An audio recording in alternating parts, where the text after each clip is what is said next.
Hola a todos. Hoy les enseñaré cómo hacer una instalación eléctrica domiciliaria paso a paso.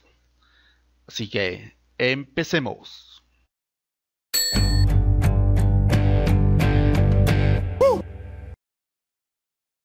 Para empezar, la energía eléctrica puede llegar a tu casa mediante dos formas: por una vía aérea o por una vía subterránea.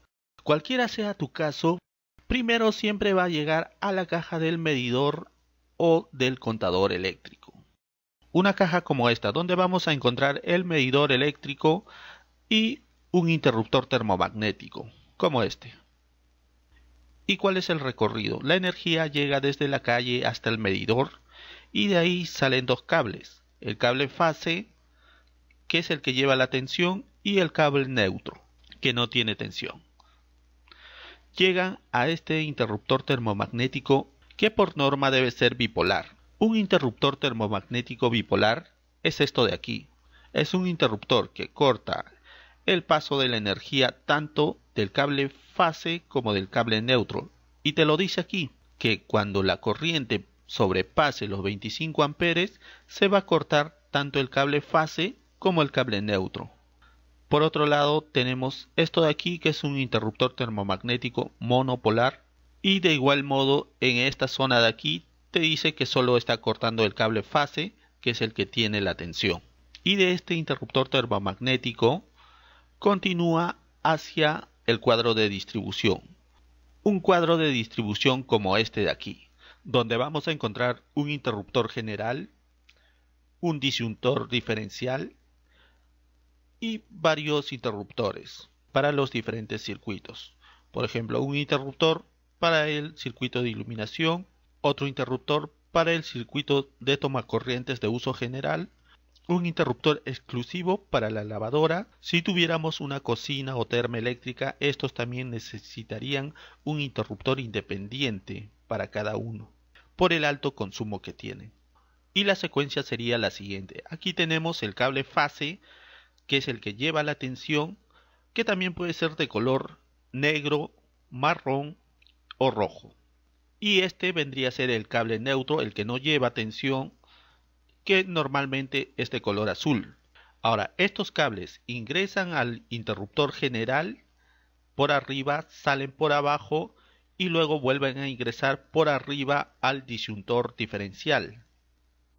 Salen por abajo y ingresan por arriba, si te das cuenta, en paralelo a los diferentes interruptores para los diferentes circuitos.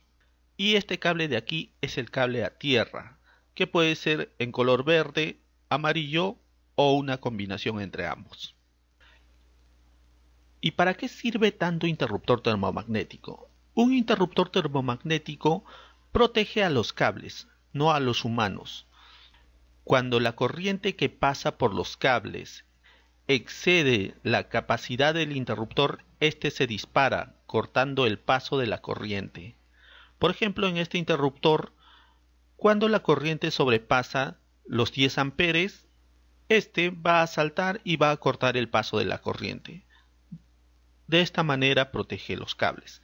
Ahora, un interruptor termomagnético tiene dos partes: una parte térmica, que te protege de las sobrecargas, y una parte magnética, que te protege de los cortocircuitos. ¿Cómo te protege de los cortocircuitos? Aquí tenemos un circuito y tenemos un generador eléctrico que generan 220 voltios, los cuales van a llegar hasta la bombilla, que actúa como una resistencia, y continúa el circuito mediante el cable neutro. Esto de acá es un circuito normal, pero fíjate en estos cables que están pelados. Cuando estos cables contactan, la corriente elige el camino más corto, por eso se llama cortocircuito. Pero ¿por qué salen chispas en un cortocircuito? Volvamos al circuito normal. En un circuito tenemos un generador que genera un voltaje, en este caso 220 voltios. Tenemos los cables o conductores, tenemos la bombilla, que vendría a ser nuestro aparato eléctrico, y todo aparato eléctrico tiene una potencia 400 watts en este caso, y una resistencia, en este caso 121 ohm. Ahora, justamente nuestro amigo Ohm creó una ley que nos permite explicar cómo funciona la electricidad.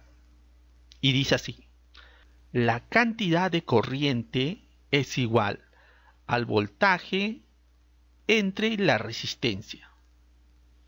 Reemplazando los datos, tenemos la intensidad de corriente, que es igual al voltaje, que sería 220 voltios, entre la resistencia, que sería 121 ohm. 220 entre 121 te da un igual de 1.81 amperes. Entonces, por este circuito circula una corriente de 1.81 amperes. Entonces, con esta cantidad de corriente, nuestro interruptor termomagnético no se va a disparar. ¿Por qué? Porque su límite es mayor, es de 10 amperes. Cuando sobrepase los 10 amperes, recién se va a disparar. Ahora, ¿qué pasa en un cortocircuito? Tenemos que la cantidad de corriente es igual al voltaje, que sigue siendo 220 voltios, entre la resistencia. Pero en un cortocircuito, la corriente ya no llega hasta la bombilla. Justamente, es un cortocircuito. El circuito se acorta, llega hasta aquí y regresa. Entonces la resistencia será 0. Por tanto, 220 entre 0 es igual a infinito. Compruébalo en tu calculadora. La cantidad de corriente en este punto se va a disparar al infinito y va a sobrepasar el límite del interruptor termomagnético, que es tan solamente de 10 amperes. Por lo tanto, se va a disparar y va a cortar el paso de la corriente. Pero aún no te he dicho por qué salen chispas. Pues ahí hay otro amigo, Joule, que nos dice que si elevamos la cantidad de corriente, se eleva la cantidad de calor.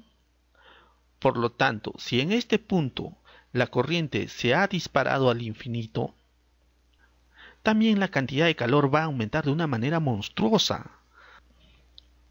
Y va a producir estas cositas desagradables que seguramente ya las hemos visto en algún noticiero. O tal vez en nuestra casa. Ahora, esta es la parte magnética. ¿Cómo funciona la parte térmica?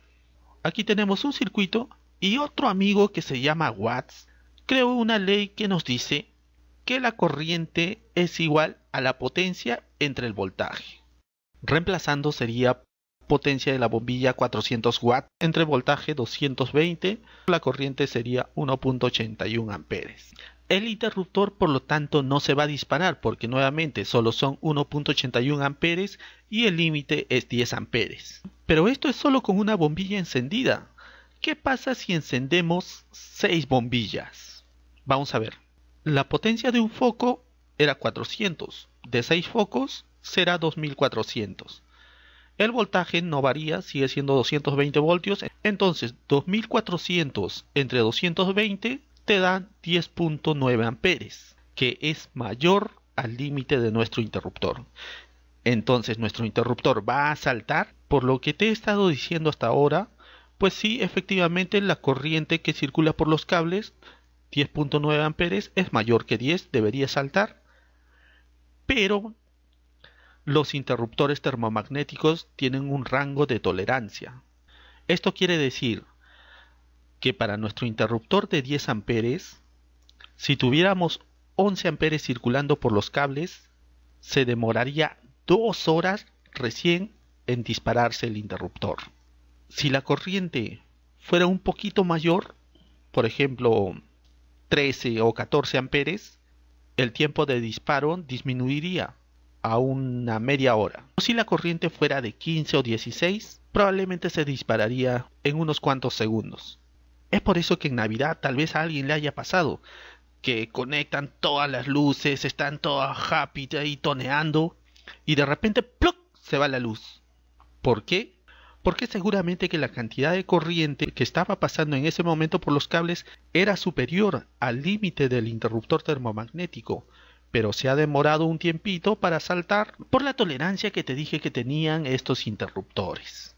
Así que te lo vuelvo a repetir. El interruptor termomagnético no protege a las personas, solo protege al cableado, a los cables. Y entonces la pregunta se hace sola.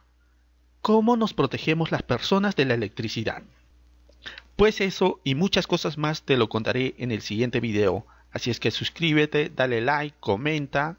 Y si quieres apoyar este canal, te dejo mi Patreon ahí abajo, en la caja de descripciones. Es todo, nos fuimos. Chau, chau.